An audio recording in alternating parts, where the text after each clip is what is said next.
So the last time you were on was about a month ago, so March 13th. The NHL deadline just concluded. They traded Jake Gensel.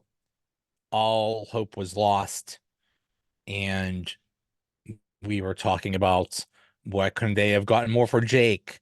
Um, all these scenarios, and it looked hopeless. And they looked horrible. They played horrible, and then all of a sudden, these last 13 games, they completely changed how they play, and they're practically undefeated. What happened in these last 13 games to spark them like this? Sidney Crosby. I think that he went through a little bit of a mourning period for about 2 games, maybe more than 2 games. That 6-0 game to the Capitals, the day that they traded Gensel, and then maybe a couple games after that. But I think he just woke up about a month ago and said, "I'm Sidney Crosby. I'm not letting my team go out like this." And he's got 23 points in his last 12 games. Uh, he's 36 years old. You know, he's 40 goals and 50 assists, more than 40 goals and more than 50 assists. That's only the second time in his career he's ever done that, where he has more than 40 goals and more than 50 assists. The only other time was the 09-10 season. So, I mean, obviously everybody's playing well. Nedeljkovic certainly had a huge hand in this, winning streak, this point streak. Michael Bunting has been a great addition to this team. Of course, he's not Jake Gensel, but he certainly filled a role that the Penguins were sorely missing basically since Patrick Hornquist left. Um, Drew O'Connor's been great. Rust, I think they finally found good pairings by default with Ryan Graves getting hurt. I think P.O. Joseph and Letang are great together. And that they have a solid bottom pair now with St. Ivany and Shea. I mean, if by some miracle they get into the playoffs, I'd be a little concerned with two rookies on my bottom pair, but that's something you deal with if it happens. I, I, to me, it just defies explanation, defies belief. I mean, they played a certain way for about 68 games, and we were so frustrated. And I mean, it's the frustration spilled out into them probably not making the playoffs. I don't know. I just don't. For one thing, it almost seemed like addition by subtraction, and I'm talking about Graves and Tristan Jarry, and that's kind of scary. But how is it? How is Nedeljkovic so good? It seems like, I mean, they put him out every single game. That's what they think of Ned, and that's what they think of Jari. How is he just playing way above what he's supposed to, or is this what he is? I think Nedeljkovic, and I don't remember if it was on your show or another show that I was on earlier this season. I said I think Nedeljkovic is actually the more talented goalie. I mean, when you look at Nedeljkovic, he was in the running for Rookie of the Year in his rookie season. He had some setbacks and didn't stick with Detroit, didn't stick with Carolina, but I mean, he's still a relatively young guy, and I think that he is very talented and could be a number one goalie. Um, I mean, even a number one goalie though is not going to start 12 games in a row. Eventually, you're going to get worn out, and I think that's what happened in that Boston game. Um, I think he looked okay last night against Nashville. It's hard to say he should have stopped the Forsberg goal. He was a little bit off his angle, but I mean, that was a heck of a. I think he has something like 48 goals or something now. I and like you just alluded to. Okay, you've started Nedeljkovic in 12 straight games now. How do you go back to Jari now next season? I think that Jari's time here is done now. I think I think that Cal Dubas is going to see what he can get for him in the offseason, whatever that might be, and Maybe the plan is to sign Nadalkovich for a year or two. I mean, I think he's earned probably a 2-year contract at least at this point. Um, they've got Bloomquist in the minors. If you can trade Jari, maybe you retain some salary. I don't know, but I just don't see how you can possibly go back to him now after you had a guy that came in that was supposed to be the backup and started the last 12 games, the most 12 most important games of your season. You bet. Yeah. I mean, there's no bigger slap in the face than, this guy is gassed. He has nothing. He can barely move, and we still want him over you. I think that just in the most important games of the season, I think that just speaks volumes. And you know, we with all the moves last off season, the one I was most upset about was re-signing Jari. Jari has done nothing throughout his entire career to warrant a long-term contract. Yes, he's talented, but when it comes to games that count, he absolutely was horrible in the playoffs. Every time he played in the playoffs, the one series, I think it was against the Islanders, he just gave away. Um, he can't be counted on, and for some reason they gave him a long-term deal. Yeah, there's no way. There's no way he could come back. So I we'll mean, I think see. the only reason that he got the long term deal was there was literally nobody else available. I mean, I think Dubas went out and got the best goalie on the market that was available in Nadalkovich. And, then he looked around the league and was like, there's no one else out there that I could sign that would be any better than Jari. So I'm just going to sign him and hope that, he really starts to prove himself, which he did for about 20 games. He played really well for about 20 games. And then he turned into the Jari that we've seen for the past, what, 3 or 4 seasons now. Yeah. Yeah. So we are recording this on Tuesday night. It's almost 7:30. The Red Wings are playing the Canadians right now, and the Flyers are playing the Capitals, and the Penguins need both of them to lose, right? Even if they get a loser point, that's okay. It's Correct. just they cannot win. No win in regulation for Detroit or Washington. Yeah. If either one of them win in regulation, then the Penguins are.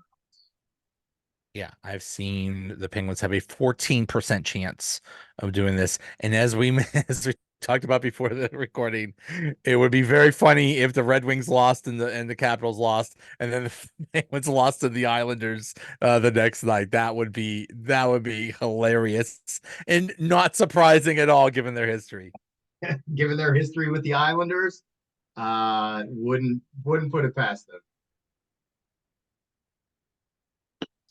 So we could say that there's a pretty good chance the Penguins will not make the playoffs for the second year. What I've heard so many factors as to why they are where they are, but what do you think was the biggest reason they're not making the playoffs? The power I play? they well, there's a lot of factors, but I'll choose that one. Not only are they 31st out of 32 teams in power play percentage, they rank last in the league in power play zone entry, and they have given up the most shorthanded goals in the league at 12. So not only are they not scoring on the power play, they can't even enter the zone on the power play, and they're giving up shorthanded goals on the power play. I mean, if you would have told me that this power play was going to be 31st in the league when they acquired Erik Karlsson, I would have said, you're crazy. But here we are. I mean, their power play now it has looked better in the past like 3 or 4 games. They actually scored a power play goal last night, but it's it's to the point. It got to the point where it was like, just get through this power play without giving up a shorthanded goal. Like it wasn't even like, let's hope that they set this up and get good chances. It was more like, just don't give up a shorthanded goal. Get through these 2 minutes. And I mean, that is absurd when you have a power play that has Sidney Crosby, Evgeny Malkin, either Chris Letang or Erik Karlsson. And it earlier in the season, Jake Gensel was. It's, how does this power play not score? If it was just average, they'd be well situated in a playoff spot right now. It's unbelievable. It is unbelievable. That was the most frustrating thing about this season is it's been bad all year. Like historically, horrifically bad. And basically nothing changed. They didn't change their tactics. They didn't change the personnel. They didn't change anything. And it's just so frustrating. They're just, I don't know, their stubbornness is just maddening. It is. The only thing that has changed on the power play recently is that Michael Bunting is planting himself in front of the net. And that's why the power play looks a little bit better right now. They're using him in like a bumper position. They're getting him in front of the net. And even though that goal got called off last night, he was right where he needed to be. I mean, he was right in the face of the goaltender and he kept on going back there. And that's what they need on that power play. Just real quick, the other thing is never changing the way they play, regardless if they're winning by 2 goals, losing by 2 goals, never protecting a lead. That I don't know how many 2 goal, 3 goal, even 4 goal Or leads goal. flew to Colorado. If they would have just changed their mentality, even with 10 minutes left in the third period. I'm not saying to just lock it down for the whole third period, but you got a 2 goal lead with 10 minutes left. You have to change the style in which you're playing. I mean, that goal the other night that they gave up to Detroit, where Erik Karlsson is pinching on the play off the faceoff with like 5 minutes left in the game, and Detroit goes down. Sidney Crosby's trying to get back to cover for Karlsson, didn't manage to do it. I mean, what are you thinking there? What are you thinking? And we've seen it with Letang. Letang gave up a goal, got pickpocketed in that game, and essentially was responsible for a goal. It's mind boggling that these guys, these veteran guys, just think of the experience on this team. Can't figure out a way to protect a 2 goal, 3 goal, and in that one instance, a 4 goal lead. It just it, and like I don't does it come down to coaching? I mean, you would think that these guys would know better that you start protecting a lead when you're running out of time in the game, you know? But I don't know. It was mind-boggling. It's just unbelievable. And it happened so many times. It was almost a given. Even with a 2 goal lead in the third period, they gave up a 2 goal lead to Columbus. Yeah, Uh, it was just ridiculous. And yeah, they did not change anything. Here's a crazy idea. Pinch less. Still yeah, be aggressive, but just not, just do it less. It's just unbelievable. And they never learned. And that was they're just that's just that was the theme all season. We're stubborn and we're not changing how we're doing things. So just deal with it. And yeah, now this is, now they're in this situation. Okay, fine. They made this bed. They're gonna have to lie in it. yeah. I mean, I put out a tweet last night, and it was hard for me to narrow it down to five. The top five blown games this season, and I'm looking at all the results, and I'm going, I don't know, should that be a top five? I mean, there were like 11 games that I could pick from Right, where right. blew a lead. I mean, just a couple of the ones that I came up with. The game in Calgary where they were up by 2 goals with less than 10 minutes left. Chris Letang gets pickpocketed, and with 50 seconds left in regulation, Calgary goes ahead. 3 unanswered goals. Um, there was the game in Vegas where they were up by 2 goals in the third period and lost in regulation. Um, there was opening night. They blew a 2-0 lead to Chicago, yeah. Chicago. Um, they blew the 4-0 lead to Colorado. And we can't forget about the shorthanded game-winning goal that they gave up against Anaheim very late in the third period when they were on a 5-on-3.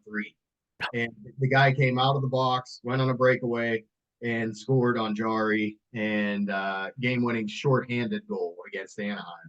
And then, of course, the blown lead to Columbus where they lost in overtime. So think about that. The blown lead to the non-playoff teams, Columbus, Chicago, and Anaheim. And then they had that clunker of a game against Arizona where they put the puck in their own net. Yeah. All Yeah. non-playoff. If only they if only in some of those blown leads they could have just taken it to overtime, Yeah. they would be in the playoffs. It's insane. It's insane. It's and this team has so much talent and they're probably going to miss the playoffs. Yeah. Another one that really looms large is they had a game against the Capitals at home, and they let the Capitals get out to a 4-0 lead in the first period. Uh, they fought back, but they ended up losing 4-3. You know, get a point out of that game. You're not worried about the Capitals winning or losing tonight.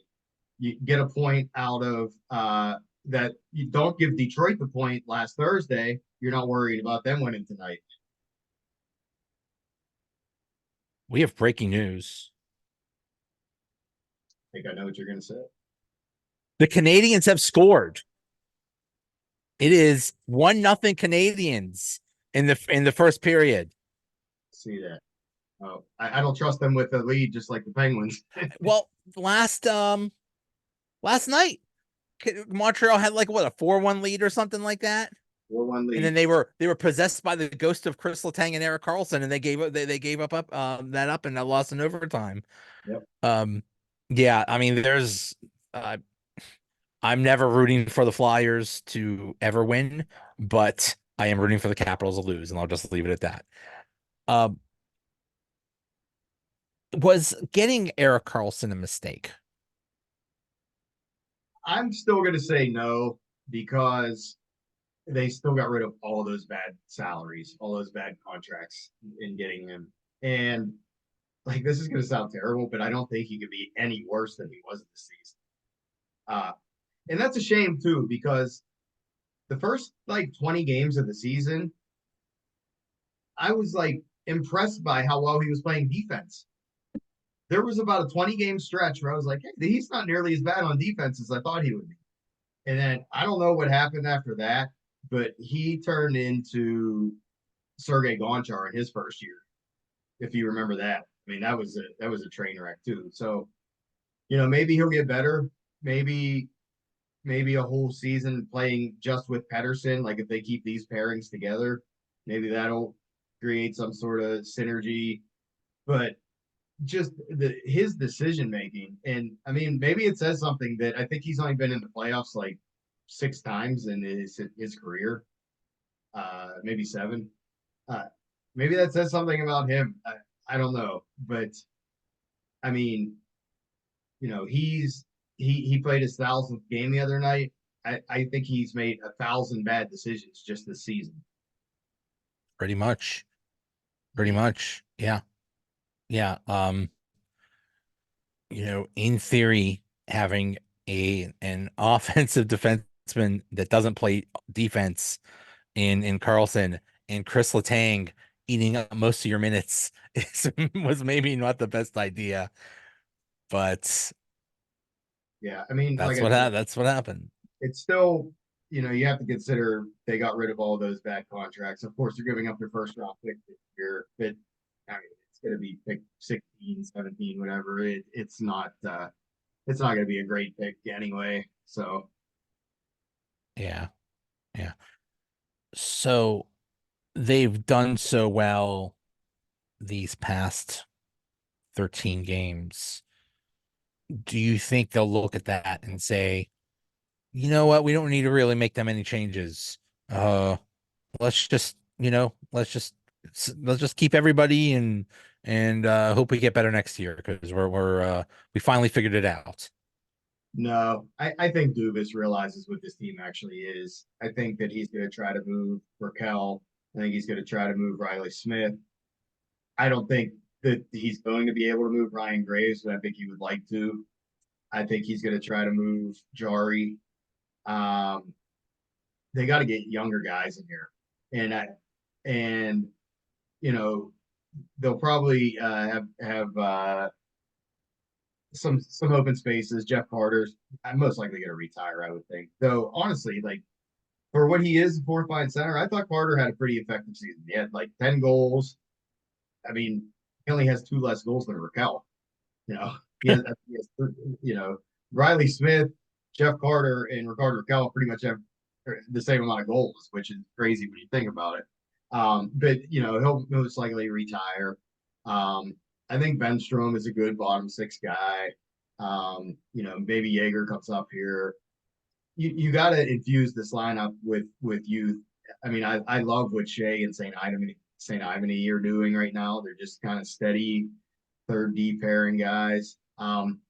Maybe you bring Bloomquist up and re-sign Nadalkovich and kind of integrate him into the lineup that way. I mean, this is a stretch, but maybe you sign Marc-Andre Fleury for a year to back up Ned if he signs here again.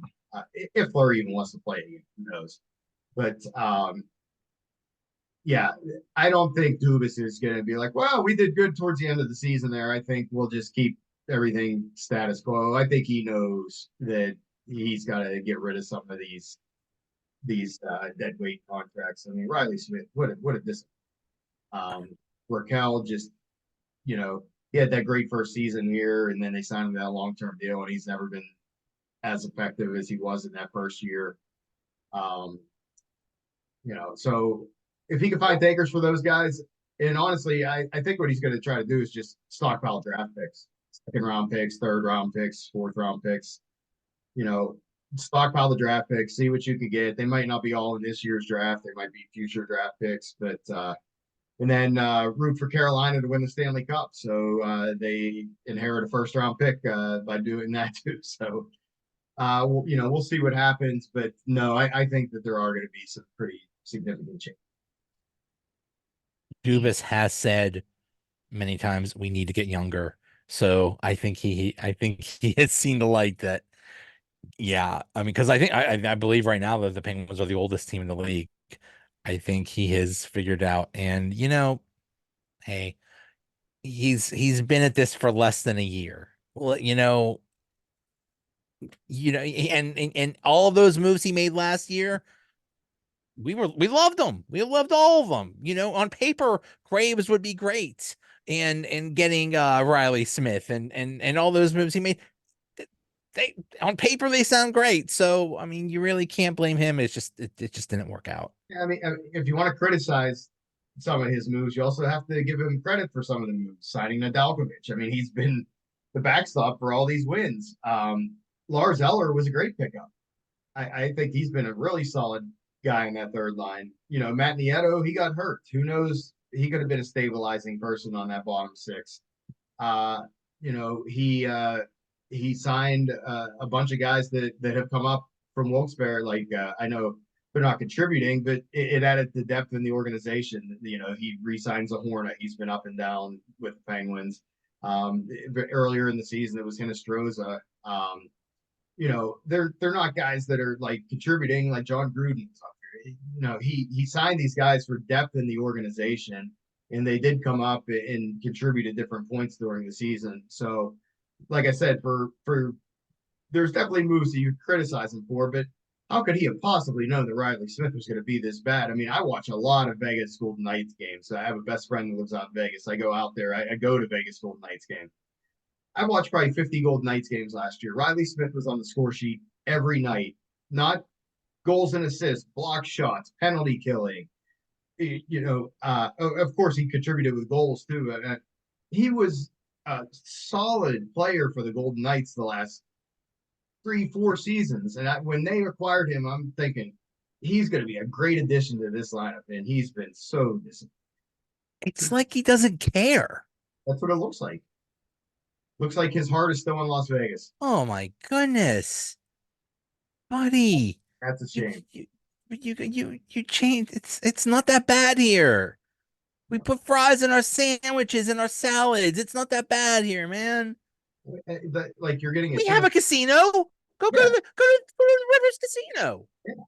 I mean, it's not like you're playing for the Sharks or the Blue Jackets here. I mean, you're getting to play with Letang, Carlson, Crosby, Malkin, Ensel was here at the beginning. I mean, there's still really good players here, and it's a very well run organization. And I just don't understand that at all. He must have left some money in those slot machines or something like that in Vegas. He was really missing that big payday. I don't know. Yeah, because he was traded here. He wasn't, it wasn't his choice to come here, but dude, I almost expected them to trade him back to Vegas in the at the trade deadline. And they probably would have if it was a better market, but we'll see. So as of right now, the Canadians are still winning and the Capitals and Flyers are tied. So good results for now. We'll see. What do you think of who do what team do you think is going to go far in the playoffs? My dark horse is Winnipeg. I think that the Jets are coming on at the right time. They beat Colorado 7-0 the other night in a game that Colorado needed to win for playoff positioning. I think that they have the best goaltender in Hellebuck, and I think they have a sneaky deep lineup. Uh, they've been up and down throughout the course of the season, but I think Winnipeg's going to be a tough out in the West. In the East, I think Carolina's the best team. I know they didn't finish with the top record, but that addition of Gensel is really kind of propelled them. I mean, they're scoring goals. They're in the system that they play under Brindamore. They're going to be tough. That my only concern with them is goaltending. They're like not even really sure who their number one goalie is going into the playoffs, so that's a little scary, I would say. But I think Carolina's the best team in the East. If you had to make me pick the top team in the West, I would probably say Dallas. But again, I wouldn't be shocked at all if it was Winnipeg that came Hey, Hellebuck. Hellebuck almost won me a fantasy hockey championships. I know he's good. But yeah, that Western Conference is stacked. Dallas, Winnipeg, and Colorado in the Central, and Vancouver, Edmonton, and LA in the Pacific, and then Nashville, who's been hot like crazy in Vegas. That is a stacked conference. So yeah, this is going to be very interesting. Yeah, think about that. Uh, The eighth seed is the defending Stanley Cup champion. yeah. Yeah. I just know I don't know what will happen in the East, but I know Toronto won't do anything like They'll usual. be out in the first round. We could all bet on that. They are truly the Dallas Cowboys of hockey. Um, remember when Jake Ensel was in the playoffs? He was a playoff beast, and I imagine that's what he's going to do this time. So that's going to be real exciting to see. And I think that's a very favorable matchup for Carolina getting the Islanders. I think that they'll probably dispose of the Islanders in 5 games. I think that's a really good matchup for them. If the Penguins do make the playoffs, they'll probably play the Rangers. They Do would you play. think they would stand a chance against the Rangers? I actually do. Like, I think if the Penguins had the Hurricanes, they would get swept in 3 games. But I Does actually, not show up to game four. yeah, exactly. I think the Penguins match up pretty well with the Rangers. They always play them tough. They did have one blowout loss to the Rangers this year, but I mean they beat them a couple weeks ago. Um, I think they match up well against them. I think it would probably go 6 games. I think they would lose, but I think that they would stretch them out to 6, maybe even 7 games. I think that it's not as bad a matchup for them as Carolina would be, or the Florida Panthers would probably sweep them too. It would be entertaining as heck. All those thugs on the Rangers, Shesterkin. I remember when they played the Rangers and the Penguins played in the playoffs a few years ago. I was in the arena, we were chanting Igor. Uh, that would it would just be entertaining. Playoff hockey is so much fun. It would be great if the Penguins were in it, but it's just to me, it's just the best time of the year. It's just you have 2 months of intense hockey. It's awesome. Yeah, it's even if the Penguins don't get in, I still enjoy watching it. It's just like a different. level of hockey. And obviously we all want the Penguins to get in. It's good for the city. It's good for, revenue generation for the franchise. But I mean, we're it's 1-1 now, Detroit, Montreal. Um, but the Penguins need a lot of help here, and they have nobody to blame but themselves. Playoffs for all of the blown games that we talked about earlier. Really, it really is. It really is just self-inflicted wounds for sure. Um, where can people find you and follow you and get more of your work? Yeah, you can find me on Twitter at PGHVC. And if you want to read more of the Fischler Report, which is named after Stan Fischler, you could just Google Fischler Report and you can find it that way. That's the easiest way to do it. Just Google it. Uh, it's part of the hockey news, but kind of its own separate entity, so it's easier to just Google it and find it that way. Yep. Yep. All right. All right. We'll be scoreboard watching all night. Hey, thanks for coming on. All right, anytime. Hey, I'll see you.